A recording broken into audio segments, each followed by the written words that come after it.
Bonjour à toutes et à tous. Nous allons aujourd'hui aborder la question des instituts d'établissement du site d'Aix-Marseille et notamment au sein de ces instituts, la place aujourd'hui que prend l'interdisciplinarité, c'est-à-dire le dialogue entre les disciplines, la capacité de ces instituts à explorer le lien entre différents savoirs, différentes connaissances, à décloisonner en fait la science d'une certaine manière. Donc Pascal Durbec, vous coordonnez l'Institut des neurosciences de Marseille, Neuro-Marseille. Est-ce que vous pouvez déjà nous décrire un peu cet institut ? Donc l'Institut Neuro-Marseille fédère la communauté en neurosciences qui, sur le site Aix-Marseille Université, est une communauté de grande taille, puisque nous sommes la deuxième communauté nationale. Ce sont donc plus de 1000 chercheurs, enseignants-chercheurs, étudiants et ingénieurs qui travaillent en neurosciences. Donc notre objectif est d'animer cette communauté, de promouvoir les collaborations interéquipes et disciplinaires, mais aussi interdisciplinaires, et les collaborations internationales. On a quand même le sentiment que quand on parle de neurosciences, on a déjà plusieurs disciplines qui sont associées. Donc, oui, c'est vrai. Alors, depuis toujours, comprendre le fonctionnement du cerveau a obligé la juxtaposition de plusieurs disciplines. Alors bien sûr la biologie, mais aussi la chimie, les mathématiques ou encore la psychologie et les sciences sociales. Donc oui, par essence, les neurosciences sont multidisciplinaires. Nous travaillons aussi bien sûr avec les cliniciens qui travaillent dans les services cliniques en neurologie et psychiatrie à l'hôpital de la Timone. Et vous travaillez aussi en co-conception, vous m'avez dit, c'est-à-dire comment on peut définir? Oui, alors effectivement, nous abordons à Marseille les grandes questions en neurosciences à plusieurs niveaux. Donc nous sommes multi-échelles. Donc par exemple, si nous travaillons par exemple sur le vieillissement, eh bien certaines équipes vont chercher à comprendre comment les cellules vieillissent, alors que d'autres équipes vont travailler sur les grandes fonctions cognitives et par exemple la perte de la mémoire. Et ça grâce aux laboratoires de recherche et aux plateaux techniques. D'accord, merci. Alors Stéphane Enoch, vous vous occupez de l'Institut Imaging, donc sur l'imagerie médicale. Là aussi, est-ce que vous pouvez nous décrire un peu le fonctionnement de cet institut ? Oui, la raison d'être de l'Institut Marseille Imaging est de regrouper les forces en formation, recherche et du monde socio-économique sur la thématique qui est l'imagerie biologique et l'imagerie médicale pour pouvoir travailler ensemble à lever un certain nombre de verrous. Mais qu'est-ce qu'on entend précisément par imagerie et là aussi, en quoi la dimension interdisciplinaire est importante ? Alors l'idée, c'est de mettre dès le départ dans la réflexion cette notion de co-conception où on va faire intervenir l'ensemble des acteurs dans la réflexion avec l'utilisateur final qui va être le biologiste ou le médecin, mais aussi ensuite tous les spécialistes de disciplines telles que la physique, la chimie ou encore les sciences des données, par exemple, avec l'intelligence artificielle. Et tout ça pour arriver à des solutions qui remplissent la fonction voulue et qui intègrent toute la chaîne de connaissances. Alors dans cette continuité, Nathalie Bonardel, vous dirigez un institut qui a pour nom Innovation et Créativité. L'INSIAM, Innovation et Créativité à Marseille. Donc là aussi, qu'entendez-vous par innovation, par créativité ? D'accord. Alors, généralement, on considère que la créativité est la capacité d'un individu à parvenir à des idées ou des solutions qui ont une double caractéristique. D'une part, être nouvelles, éventuellement inattendues, et d'autre part, être adaptées au contexte. Alors, l'innovation, en fait, on va parler d'innovation pour faire référence aux idées ou aux solutions qui ont donné lieu à des réalisations concrètes qui sont l'objet d'une reconnaissance au sein de la société. Et toujours la même question de l'interdisciplinarité, du dialogue des savoirs. Alors, quelle est la place, en fait, de ce dialogue dans votre institut ? L'interdisciplinarité est au centre des travaux qui sont réalisés au sein de l'INSIAM, puisque cet objectif a eu pour objectif de fédérer, de rassembler des spécialistes travaillant sur la créativité ou sur l'innovation, qui font partie de 17 laboratoires de recherche et qui relèvent de différents champs disciplinaires que je peux rapidement énumérer, à savoir la psychologie, les sciences de gestion, les sciences de l'éducation, les sciences du langage, les sciences de l'information et de la communication, mais aussi les neurosciences et la médecine, jusqu'à la philosophie, l'épistémologie, les arts, les technologies, ainsi que l'informatique. On se pose quand même la question de l'application, en fait, des champs d'application de cet institut. Alors là aussi, est-ce que vous pouvez nous préciser comment on peut passer de ces questions un peu théoriques, académiques, à un transfert vers la société ou vers des champs d'application particuliers? Alors effectivement, au sein de l'INSIAM, nous avons à la fois des finalités qu'on pourrait qualifier de fondamentales. Il s'agit finalement d'utiliser les compétences issues des différents champs disciplinaires pour parvenir à une compréhension intégrative des processus créatifs et des processus d'innovation. Par exemple, en analysant la dynamique de ces processus, en identifiant les conditions, les facteurs qui vont favoriser ou inhiber la créativité et l'innovation. Et cette compréhension vise aussi une perspective appliquée, puisqu'il s'agit d'utiliser cette compréhension pour contribuer au développement d'innovations qui vont être utiles et adaptées aux caractéristiques des individus, des utilisateurs par exemple, en prenant en compte leurs capacités, leurs limites, leurs attentes, leurs besoins. En ce qui concerne les démarches partenariales de l'INSIAM, est-ce que vous pouvez nous donner quelques exemples d'applications dans des secteurs clés comme le secteur de la santé, du travail ou de l'éducation? Tout à fait. Donc, il se trouve que nous avons différents partenariats dans ces secteurs-là. Dans le champ de la santé, il s'agit par exemple de collaboration avec le CESPA, qui est le Centre d'épidémiologie de santé publique des armées, ou avec des unités de soins. Dans le secteur du travail, eh bien, nous intervenons dans des cabinets de design où nous interagissons avec des entrepreneurs.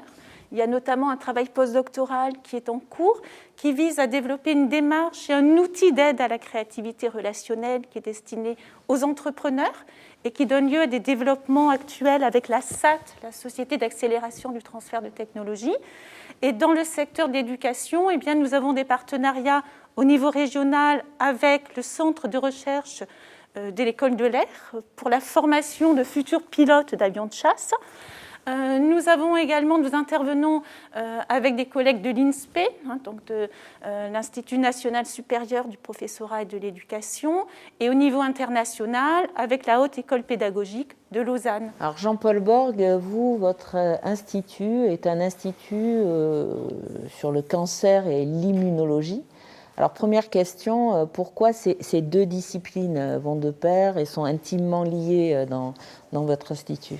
Oui, alors ce sont deux disciplines qui sont très implantées dans notre université depuis des décennies avec une forte notoriété internationale, qui travaillent ensemble, mais qui ont trouvé en fait une réalité à travailler encore plus ensemble depuis maintenant une quinzaine d'années avec l'émergence de nouvelles thérapeutiques qui justement vont viser le système immunitaire et le conduire à combattre la cellule tumorale.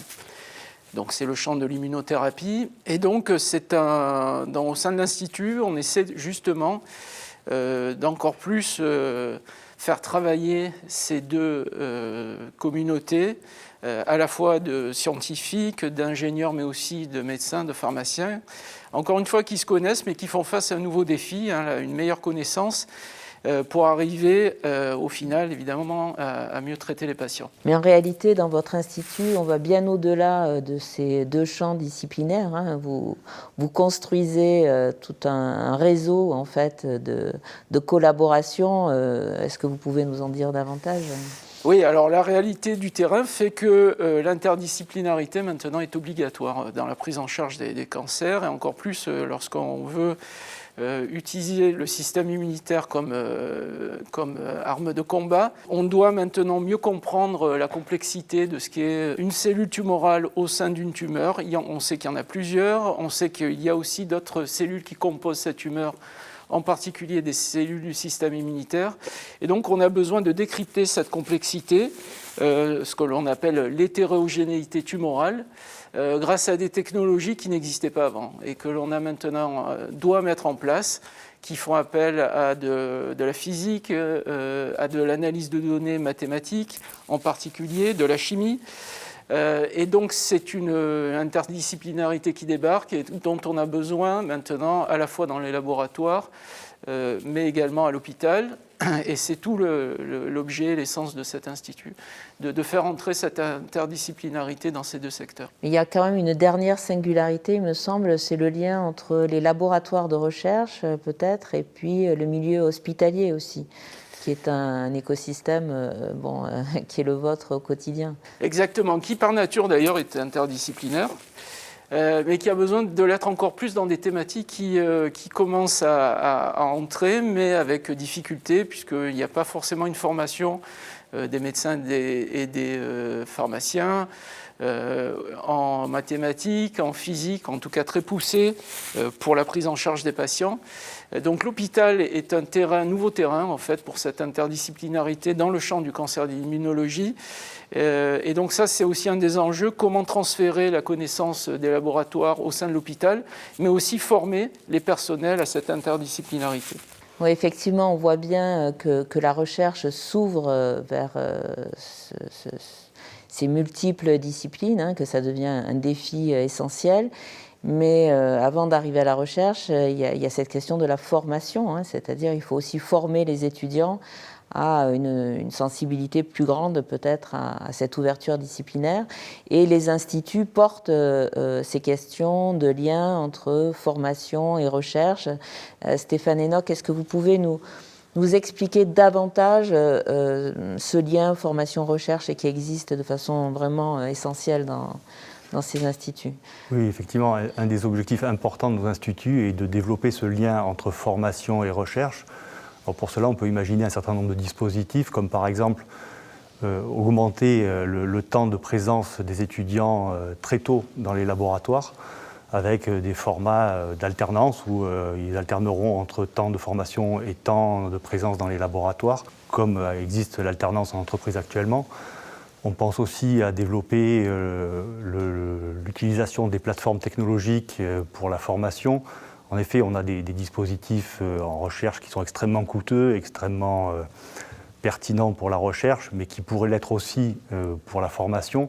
Et donc, pouvoir accueillir les étudiants sur ces plateformes pour leur donner accès à ces équipements de pointe et dans leur formation, et ainsi avoir des étudiants qui seront formés dès le départ à l'utilisation de ceci, et c'est aussi un des enjeux importants que nous nous sommes fixés.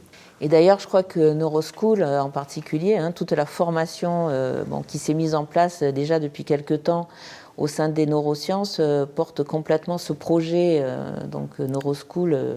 Oui, exactement. Donc la communauté en fait marseillaise s'était structurée et avait réussi à obtenir cette école universitaire de recherche grâce à un appel d'offres national.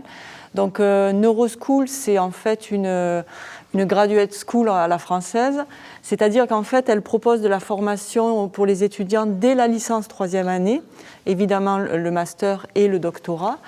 Et ce que nous essayons de faire, c'est proposer aux étudiants des programmes de recherche disciplinaires et surtout un parcours sur mesure.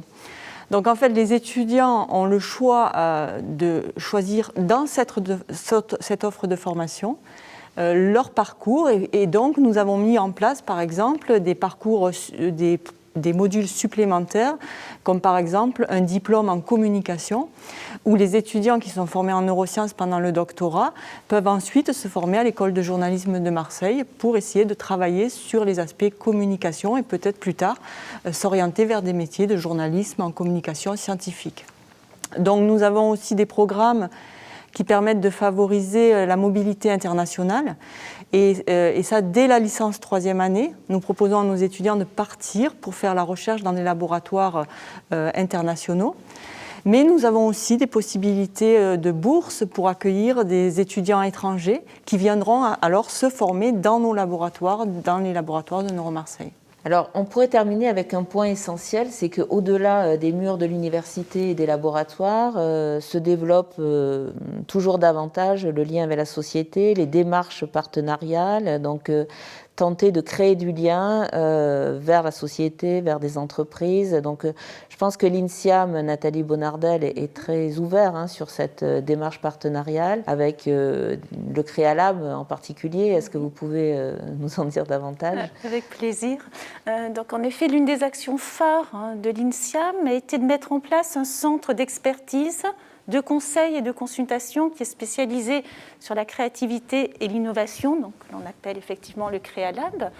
Et ce centre vise à favoriser les relations avec le monde socio-économique en valorisant les activités de recherche des laboratoires affiliés à l'INSIAM, tout en répondant à des demandes émanant d'interlocuteurs variés, tels que des entreprises ou des unités de soins.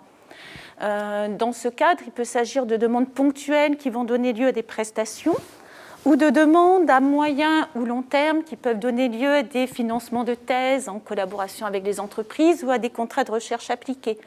À titre d'exemple, nous participons actuellement à l'élaboration d'une application mobile qui vise à mesurer le niveau de bien-être et le niveau de stress d'employés dans différents contextes, de façon à améliorer les conditions de vie et les conditions de travail. Donc de ce fait, grâce d'une part au réseau de compétences fourni par les différents laboratoires affiliés à l'INSIAM, et également en s'appuyant sur les moyens et les équipements des plateformes technologiques, eh bien, nous participons à des actions visant à la conception de produits, de services qui sont donc à la fois nouveaux et adaptés aux caractéristiques des futurs utilisateurs.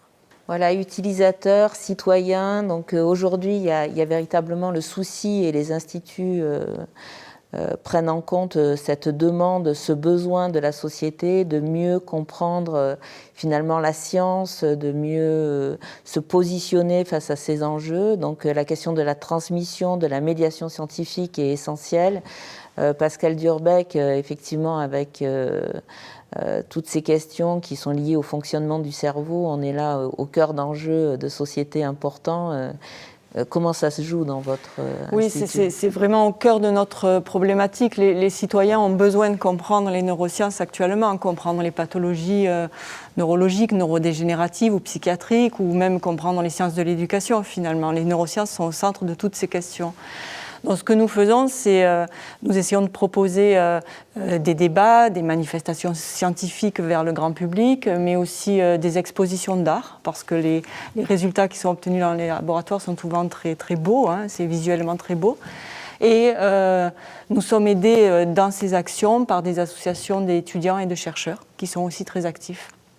Jean-Paul Borg, je vais me permettre de vous donner le mot de la fin de cette table ronde, puisqu'évidemment, là aussi, lorsqu'on pense à la cancérologie, on pense évidemment aux patients, on pense aux enjeux de compréhension et de positionnement des patients vis-à-vis de pathologies qui sont prégnantes et douloureuses souvent. Donc là aussi, comment ça, vous positionnez vos questions scientifiques dans le champ social ?